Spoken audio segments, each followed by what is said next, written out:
반갑습니다.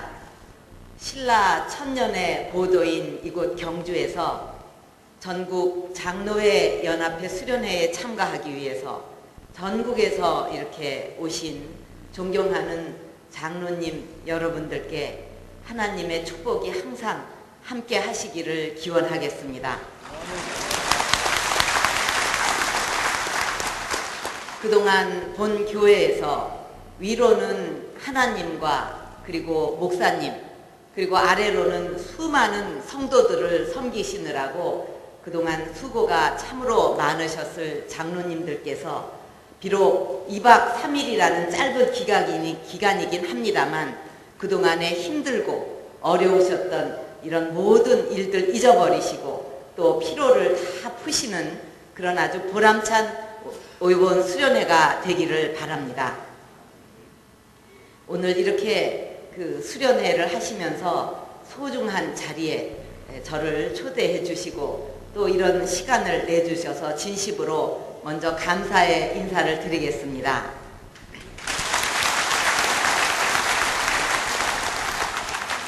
제가 여러분들을 이렇게 한자리에서 배울 수 있는 이런 자리를 만들어 주신 것은 저는 하나님의 큰 뜻이 있으시다 이렇게 믿고 있습니다. 오늘 하나님께서 사랑하시는 우리 대한민국을 어떻게 하면 더 좋은 나라로 만들 수 있을 것인가? 그래서 어떻게 하면 하나님께 영광을 드리는 그런 나라를 만들 수 있는 것인가 하는 거에 대해서 함께 여러분과 생각을 해보고 또 여러분의 지혜를 나누어 주셨으면 합니다. 제가 사실 특강을 한다고 이 자리에 섰습니다만 저의 솔직한 심정은 우리 장로님들께 좋은 말씀을 제가 더 많이 듣고 갔으면 좋겠다 하는 것이 저의 심정입니다. 장로님 여러분, 사실 생각해보면 우리 대한민국 얼마나 축복을 받은 나라입니까? 2차 대전이 끝난 후에 수많은 나라들이 독립을 하거나 새로 탄생을 했지만 산업화, 민주화에 다 성공해서 이처럼 발전한 나라는 우리 대한민국이 유일하다고 그럽니다. 일제 식민지와 분단, 그리고 전쟁의 아픔까지도 겪었고 불과 그런 세월이 50년 전이었는데 지금 세계 12위의 경제 규모로서 대국이 되어 있습니다. 세계에서 가장 가난했던 나라 중에 하나였는데 지금은 전 세계 거리를 우리나라가 만든 자동차들이 누비고 있고 또 바다에는 우리가 만든 선박들이 메우고 있고 그리고 전 세계 가정에 수많은 가정에 한국의 전자제품들이 넘치고 있습니다. 이 모든 것이 우리가 그동안 땀 흘려서 우리 국민들이 노력한 결과이지만 그 위에 하나님의 축복이 있으셨기 때문에 가능한 일이었다고 저는 믿고 있습니다.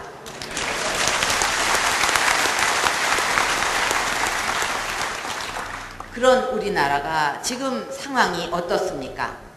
경제 성장도 또 청년 실업률도 빈부 격차도 사상 최악이고 외교를 보나 안보를 보나 정말 불안하기 짝이 없습니다.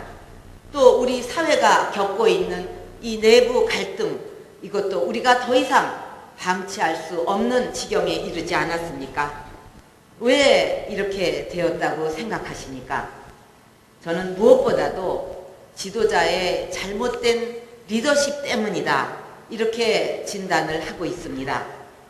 사울의 이스라엘과 다윗의 이스라엘이 완전히 달랐듯이 우리가 어떤 지도자를 가지느냐에 따라서 나라의 운명이 바뀌게 됨을 우리는 역사에서 보고 있습니다. 저는 이제 이런 혼란, 혼돈과 태보는 끝내야 된다, 이렇게 생각합니다. 그리고 하나님께서 역사하시고 축복하시는 대한민국으로 다시 돌아가야 할 때가 바로 이때다, 이렇게 믿고 있습니다.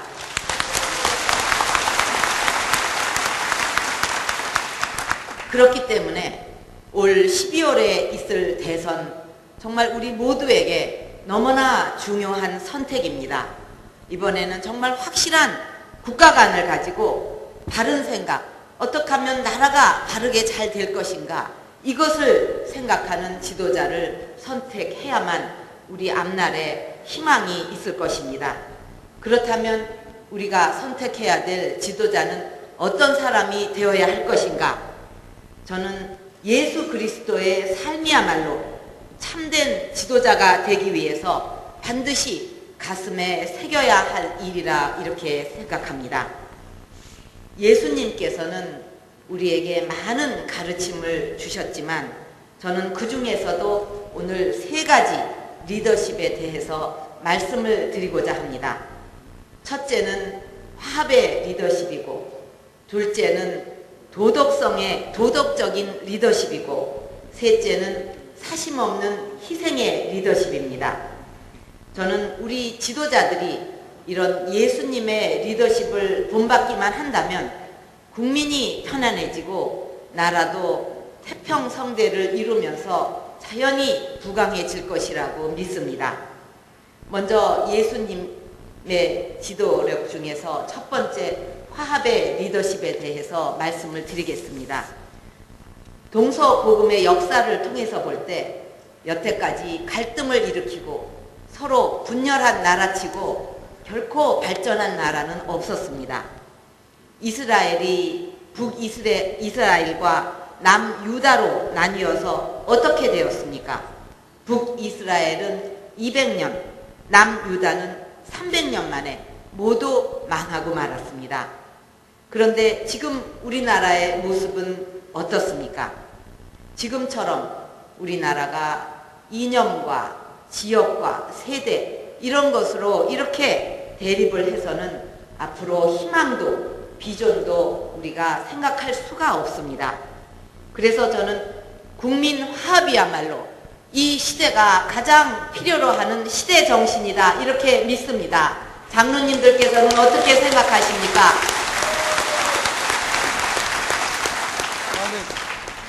우리가 경제를 살리고자 합니다. 또 선진 한국을 꼭 만들고자 합니다. 그러나 그것도 국민의 마음이 하나로 모여져서 그 에너지가 한 목표를 향해서 같이 갈 때가 아니면 이 모든 꿈은 불가능합니다. 그러기 위해서는 무엇보다도 대통령이 국민 화합의 중심에 서야 된다, 이렇게 저는 주장합니다. 그러려면 대통령이 또는 국가 지도자가 어떤 리더십을 발휘해야 하겠습니까? 저는 바로 예수님의 삶에서 배워야 한다고 생각합니다. 예수님께서는 일생을 통해서 가난한 사람들, 병든 사람들을 어루만져 주셨습니다. 고통받는 사람들과 함께 하셨습니다. 저는 우리 지도자도 그래야 한다고 믿습니다. 예수님께서 가난한 이웃들의 상처를 어루만져 주셨듯이 지도자는 고통받는 국민의 마음을 어루만져 주어야 하는 사람입니다. 저는 우리의 다음 지도자는 국민의 마음을 이렇게 위로해 줄 수 있는 사람, 또 상대에게 독설이나 모욕 이런 것이 아니라 존중과 존경의 언어를 전할 수 있는 사람이 되어야 한다고 믿습니다. 우리는 지난 세월 동안 산업화, 건국, 산업화, 민주화 이런 역사를 압축적으로 걸어오면서 수많은 분들이 피와 땀과 눈물을 흘렸습니다. 나라를 지키기 위해서 피를 흘렸던 분들, 그리고 산업화와 민주화를 위해서 헌신하셨던 분들, 이분들 모두가 우리에게는 소중한 자산입니다. 그래서 지금은 이 모든 세력들이 서로를 인정하고 존중하고 그러면서 더 큰 국가 발전을 위해서 하나가 되어야 할 때라고 믿습니다. 저는 이제 산업화와 민주화 세력이 마음을 열고 선진화를 향해서 나아가야 할 때라고 생각합니다. 이제는 우리 모두의 힘을 모아서 우리나라를 더 키우고 나라 살림살이를 더 크게 살찌워야 됩니다. 더 이상 잘못된 이념이나 지역이나 이런 데에 우리가 얽매여서는 안 될 것입니다. 오로지 어떻게 하면 국민이 행복하게 잘 사는 나라가 될 것인가, 어떻게 하면 세계와 어깨를 나란히 할 수 있는 그런 경쟁력 있는 나라를 만들 것인가, 이것에만 집중을 해야 되고 이것이 바로 우리에게 맡겨진 시대적 사명이라고 믿습니다. 그러기 위해서는 지도자가, 그 누구보다도 지도자가 그 모두를 하나로 묶는 화합의 끈이 되어야 할 것입니다. 저는 오래전부터 저에게 주어진 소명 중에 하나가 바로 국민 화합이라고 믿고 또 그 길을 가기 위해서 최선을 다해왔습니다. 그리고 앞으로 더욱 노력을 할 것입니다. 이 자리에 계신 장로님 여러분께서 제 손을 잡아주신다면, 그리고 이끌어주시고 도와주신다면 저는 그 소명을 더 잘해낼 자신이 있습니다.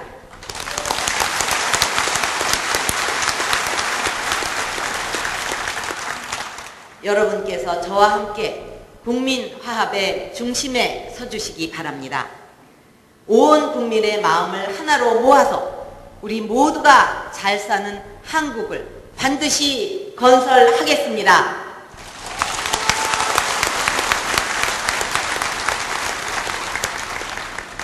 장로님 여러분, 예수님께서 주시는, 제가 아까 두 번째로 말씀드린 리더십은 도덕적 리더십입니다.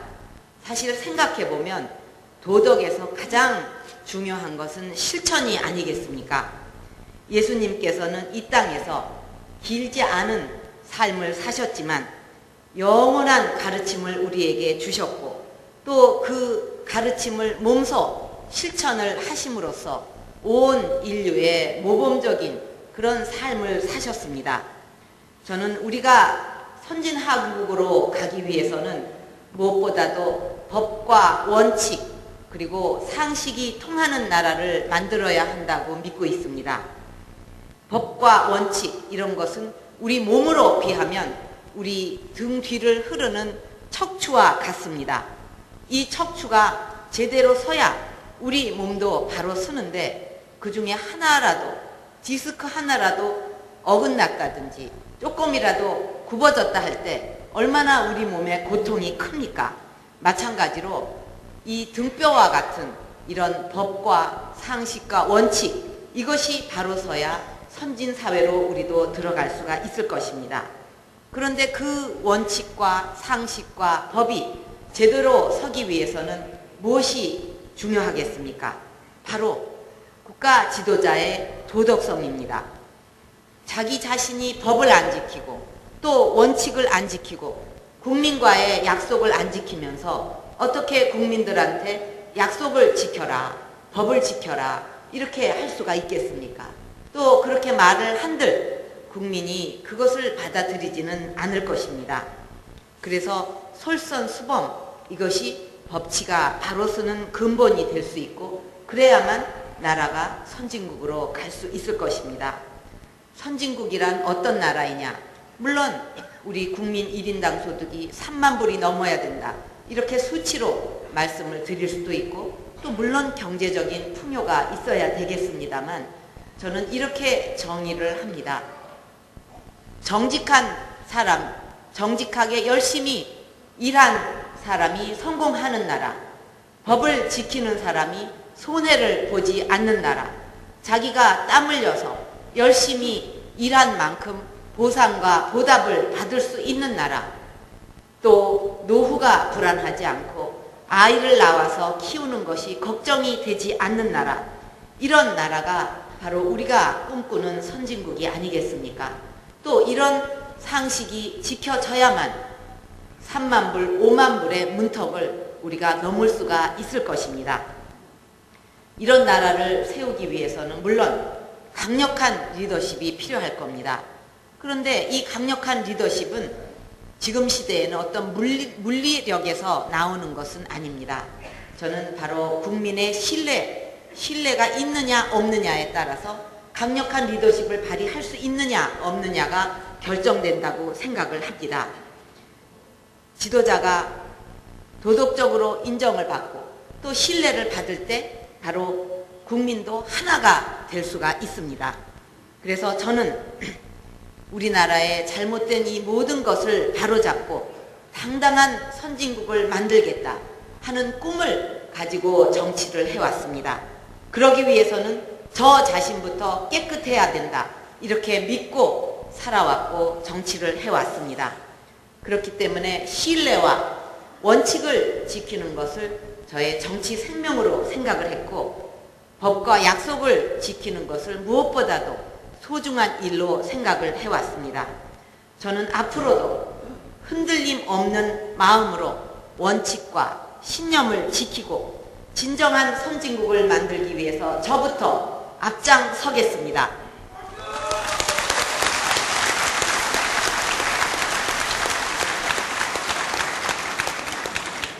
세 번째로, 마지막으로 예수님께서 가르쳐 주신 리더십은 사심없이 헌신하는 리더십입니다. 수많은 군중들이 또 제자들이 예수님을 따랐지만 예수님께서는 단 한순간도 자신의 영달을 위해서 살지 않으셨습니다. 갈릴리 언덕에서 오병이어의 기적을 일으키셨을 때를 한번 우리 생각해 보십시오. 어린아이가 예수님께 드리기 위해서 떡 5개와 또 2마리 생선을 가져왔을 때 예수님께서는 이것을 축복하시고 그 자리에 있는 사람들에게 전부 나누어 주셨습니다. 그랬을 때 5,000명이 먹고도 12강주리가 남는 기적이 일어났습니다. 그리고 마지막 순간 예수님께서는 우리의 죄를 대신 짊어지기 위해서 자신의 목숨까지 내주셨습니다. 예수님의 삶은 처음부터 끝까지 인류를 위한 삶이셨습니다. 제가 계속 이렇게 심각한 말씀만 드리니까 그 특강이나 연설을 할 때 30분을 하는데 한마디도 재미있는 얘기를 안 하는 것은 죄악이다, 이런 얘기를 들은 바가 있습니다. 그래서 제가 이렇게 장로님들께 잠시 재미나는 얘기 한 가지 해드리겠습니다. 어떤 노처녀가 하나님께 매일 기도를 드렸습니다. 저에게 좋은 신랑감을 꼭 보내주십시오. 근데 응답이 없었습니다. 그래서 고민을 친구한테 털어놨습니다. 제 기도에 응답이 없으시다고. 그러니까 자기 자신을 위해서 기도를 하지 말고 남을 위해서 기도를 해야 된다, 이렇게 친구가 조언을 해줬습니다. 그 다음 날부터 이 노처녀는 어떻게 기도를 했느냐 하면 자기 신랑감을 보내달라고 기도를 한 게 아니라 저희 어머님에게 좋은 사위감을 보내주십시오, 이렇게 기도를 했습니다.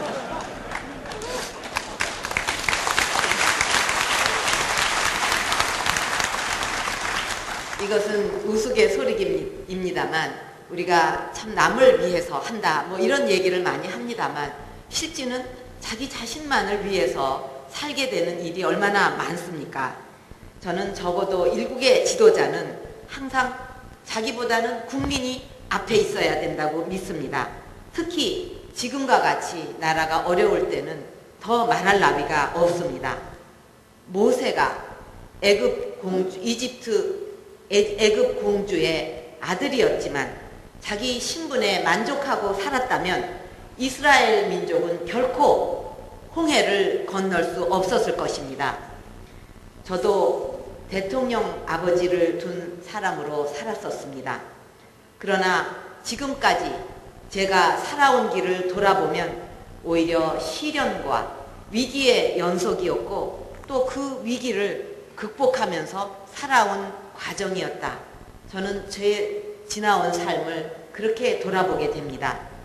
저한테 가장 먼저 닥친 위기는 어머님과의 이별이었습니다. 그때 제 나이가 22살이었는데 어머니를 흉탄에 잃었습니다. 저에게는 정말 청천벽력 같은 그런 그 소식이었는데 그때는 사실 어머니의 그 사명하셨던 일을 이어받기 위해서 얼마나 무거운 책임이 저에게 내려졌는지 슬퍼할 시간조차도 없었습니다. 그래서 제가 일기장에 그렇게 썼습니다. 바쁜 벌꿀은 슬퍼할 시간도 없다고 그러더라. 이렇게 썼는데 그 빈자리를 메우기 위해서 저는 피나는 노력을 했습니다. 또 그 어린 나이에 감당하기 어려운 그런 책임감 속에서 5시간 이상 자본 기억이 있었던가 저는 지금도 그런 생각이 듭니다. 아버지를 도와드리는 강행군의 연속이었습니다만 저는 그때 대통령이라는 자리가 어떤 자리인지 그 막중한 권력을 어떻게 써야 하는 것인지 또 국가 경영이라는 것이 무엇인지를 지켜보고 배울 수가 있었습니다. 그러다가 얼마 후에 아버지마저 그렇게 보내드려야 했습니다. 그때 저는 정말 이 세상에 모든 것을 다 잃어버린 것 같이 모든 것을 다 포기하고 싶은 것 같은 그런 그 절망감에 빠지기도 했습니다. 숨 쉬는 것조차 힘이 들었고 밥을 먹는 건지 숨을 쉬는 건지 살아있는 것 같지 않은 그런 세월을 보냈습니다. 그러나 그때 저를 구해준 것이 바로 우리 국민들이었습니다. 시장의 할머니, 장바구니를 든 어머니, 아주머니, 그리고 거리에서 만나는 평범한 시민들이 제 손을 잡고 상처를 어루만져주고 용기를 주었습니다. 또 수많은 격려, 위로의 편지가 답지를 했습니다. 그래서 저는 부모님을 잃었지만 더 큰 가족을 만나서 다시 일어설 수가 있었습니다. 저는 그 뒤에 하나님의 큰 뜻이 있었다 이렇게 생각을 합니다. 그런 저를 다시 정치로 불러들인 것은 IMF 위기였습니다. IMF 사태로 알토란 같았던 우리의 기업들이 막 도산을 하고 쓰러지고 또 수많은 실업자들이 거리에 넘쳐났습니다. 또 수많은 가정들이 파탄을 맞았습니다. 그때 저는 그 나라의 모습을 보면서 어떻게 세운 나라인데 이렇게 무너질 수는 없다 하는 그런 심정으로 다시 나라를 반석 위에 올려놓는데 일조라도 해야 된다는 생각으로 정치에 뛰어들었습니다.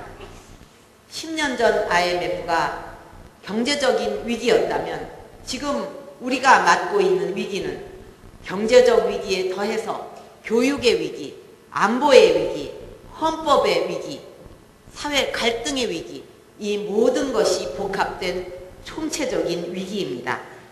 이 위기를 극복하기 위해서 제가 할 수 있는 일이 있다면 다시 한번 제 한 몸을 던져야 한다는 것이 저의 각오입니다.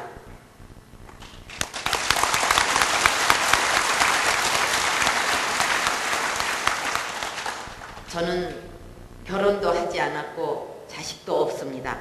하지만 저에게는 국민이 가족이고 언제나 대한민국이 최우선입니다. 앞으로 오직 나라와 국민만을 생각하면서 한치의 물러섬도 없이 앞으로 나아가겠습니다.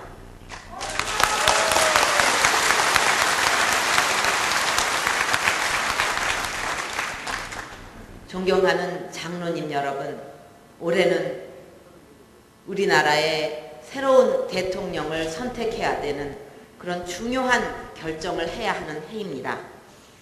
우리 기독교의 지난 역사를 돌이켜보면 기독교인들은 나라가 어려울 때, 위기에 빠졌을 때 항상 큰 역할을 해왔습니다. 나라를 위해서 온몸을 다해 하나님께 매달리고 기도했고 또 모든 성도들의 힘을 하나로 모아서 구국에 앞장섰습니다. 특히 이 자리에 계신 장로님 여러분들은 기독교계를 이끄시는 지도자들이십니다. 새로운 도약을 할 것이냐 아니면 낙오해버리고 말 것인가, 이것을 결정해야 되는 기로에 우리 대한민국이 서 있습니다. 우리 나라를 위해서 장로님들께서 많이 기도해 주시고 나라 운명을 바꾸고 우리가 크게 도약하는 계기를 만드는데 중심이 되주시기를 부탁드리겠습니다.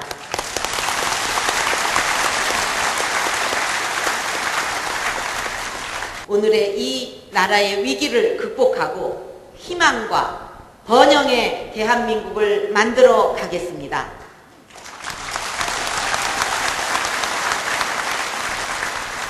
지금 제게 사사로운 그 어떤 꿈이 남아있을 수 있겠습니까?